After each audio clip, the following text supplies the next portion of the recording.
Ako muna tayo dito sa mga banat netong si Atras Abante. Ito naman si Atras Abante, kayo naman dyan sa House of Representatives, kayo nga 4 na komite, pinagpatong-patong nyo para talagang sulido ang tama sa mga Duterte ng mga banat. Ngayon, hindi pa nag-uumpisa yung committee hearing sa Senado, umaaray na kaagad kayo. Huwag naman nung ganyan, kayo nakita namin yung mga kababuyan nyo dyan sa Quad Committee, tapos itong si Senator Bato de la Rosa, di pa nag-uumpisa, hindi na kaagad magiging parehas. Base o dito kay Atras Abante, duda si House Committee on Human Rights Chairperson at Manila Rep. Bienvenido Abante Jr. kung magiging patas si Sen Ronald de la Rosa sa isasagawa nitong investigasyon kaugnay ng war on drug ni dating Pangulo Rodrigo Duterte. Natural, magiging pareha si Senator Bato de la Rosa. Huwag daw masyadong nervous sir, baka biglang tumasa high blood mo. Oo, ito masyadong nervous kasi nasa edad na ho kayo. Hindi pa na inuumpisa ni Tatay Digo. Ito lang ho ang sinisigurado ko dito sa mama na to. Ang sigurado lang ho natin dito, mga kababayan. Lahat ng ipapatawag, wala hong doon, wala hong padwano na bastos. Okay? Wala ho tayong makikitang bastos na padwano dyan sa Senado. Kasi dyan sa House of Representatives, naglipa ho dyan yung mga bastos na congressman. Pagka hindi ho nila nagustuhan ang sagot ng mga resource person, nag-aalburuto.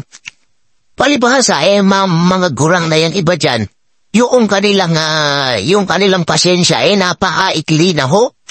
Pagka gusto ho nila, kung anong nasa utak nila, yun ho ang sabihin ng mga resource person. Paano ho kung hindi naman yung nasa utak nila yung totoong mangyari? Alam nyo kung anong mangyayari? Panigurado, 100%, ikukontempt na mga walang niyang congressman yung mga resource person na dadalo.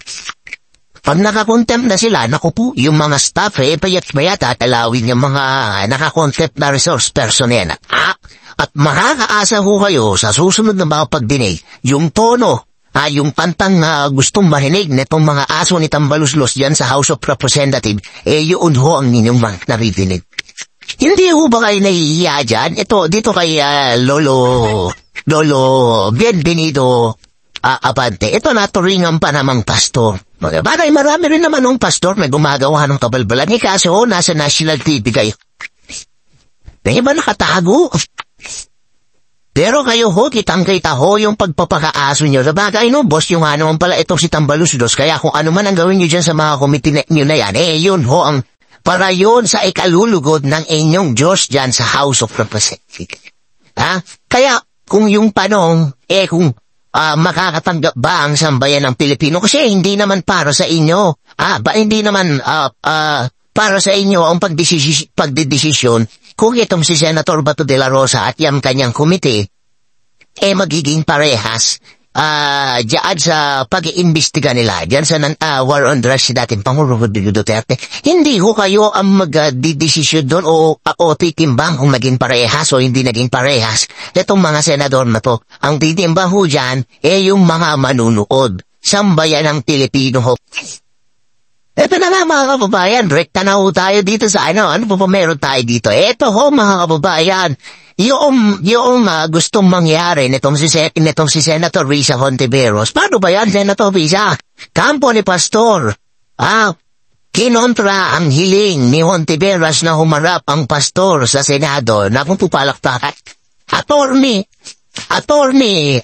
Torreon, napakahusay mo. Huwag niyo hong bigyan ng pagkakataon niyang ali na yan na balasubasin itong si Pastor Apollo Kibuloy. By the way, congratulations Pasok ho itong si Pastor Kibuloy sa mga kandidato. Kumbaga, hindi ho siya nuisance, yung panggulo ika Kaya naman, ngayon pa na ho, kasama ho yan sa mga ikakampanya natin. Hindi para magiganti. Para makakita ho tayo ng totoong leader ng isang religious group na kung saan gagawa ng kapakipakinabang dyan sa Kongreso, dyan sa Senado. Okay, kasi yung mga ibang religious leader dyan sa House of Representatives, puro mas mga pinagagawa niya Excuse me, Atras Abante, bato-bato sa langit, tamaan